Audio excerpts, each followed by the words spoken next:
What's up, y'all? My name is JR, and for those of you who don't already know, I'm a huge movie and TV nerd. If you're new here, I appreciate you taking the time to check out my channel. I hope you'll consider sticking around and joining the film community I'm trying to build here on YouTube.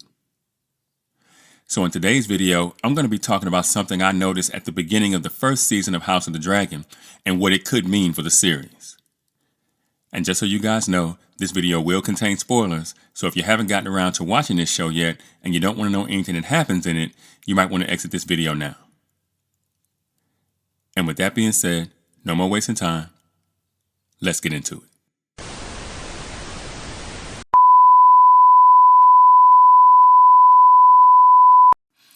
Game of Thrones, despite how the last two seasons went, is still one of my favorite TV shows.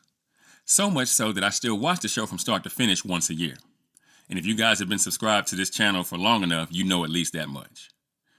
Now, because I love Game of Thrones so much, again, despite how it ended, I decided to give House of the Dragon a chance. And after watching the first two seasons of the show, I can see that it has issues. Lots of them.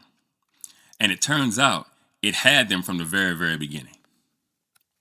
Now, in the very first scene of the show, the prologue of the series, if you will, at the Great Council of 101, we watched King Jaehaerys announce that the great lords of Westeros would be naming Viserys I, Prince of Dragonstone and heir to the Iron Throne, over his first cousin, Rhaenys Targaryen.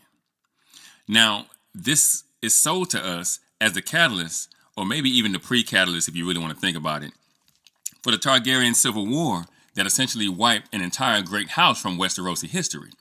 The conflict that the world of Westeros and us as the audience would come to know as the Dance of the Dragons. But that's not the most interesting thing that happens during that scene. As the Great Council at Harrenhal takes place, we hear a grown-up Rhaenyra Targaryen narrating. And upon first watch, I didn't pay much attention to it. I'll admit I was pretty excited to see how House of the Dragon would try to build on the legacy that Game of Thrones had laid, the last few seasons notwithstanding. But as I watched the show again, this time not as a fan of George R.R. Martin's work, but as a screenwriter, a strange thought entered my mind. Why would the writers write this scene this way? Let me first start by saying, I've never read Fire and Blood in its entirety, but I do know the story, quite well in fact. So I know that not only does Rhaenyra not win the Dance of the Dragons, but she dies before Aegon does. Yet, in the television show, she is narrating the Great Council of 101 as though she's telling someone the story of the Dance of the Dragons, which leads one to ask an uncomfortable question. Have the writers decided to completely change this story to have Rhaenyra Targaryen not only survive the Dance of the Dragons, but claim victory? Now, the first season of this show was pretty good. I can admit that.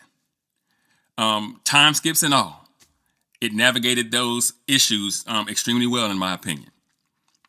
But season 2 was an absolute shit show. It was so bad, in fact, that I no longer trust the writers to do what's best for the story being told, as it has become uncomfortably clear that they care more about making the show full of feminist propaganda than they do about staying true to the book that they obviously thought enough of to want to make a show about it in the first place. And I always tell you guys that when production companies buy the rights to intellectual property, they typically reserve the right to change pretty much whatever they want to, which is how we got so much of a deviation from what happened in Fire and Blood in season 2 of the show. And when you combine that with Sunfire being at least presumed dead, which is going to be important because in the book, Aegon feeds Rhaenyra to Sunfire when she is captured fleeing King's Landing on foot after a short stint on the Iron Throne. Sorry for the spoiler. And the reduced episode count, which basically pushed the Battle of the Gullet to season 3 instead of season 2, it kind of rendered season 2 a massive disappointment in my mind. And as I think about the prospect of the writers of HBO literally changing who lives and who dies in this story, when and how, it just shows me how little respect they have for George R.R. Martin and all the years of work he put into crafting the world of Westeros and its history. And I can easily see why even he has been so disappointed in his experience in working with them. But what do you guys think? Are you all caught up on House of the Dragon yet?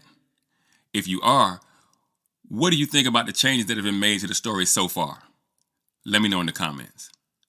And for those of you that might be new to the channel, be sure to like and share this video.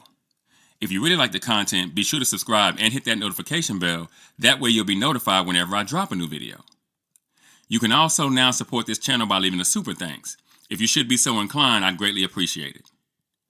Also, be sure to go and check out themadScreenwriter.com for more television and film reviews and info on my upcoming film projects. And with that, I'm going to go ahead and get out of here. I got screenplays to write. And I'll catch y'all on the next video.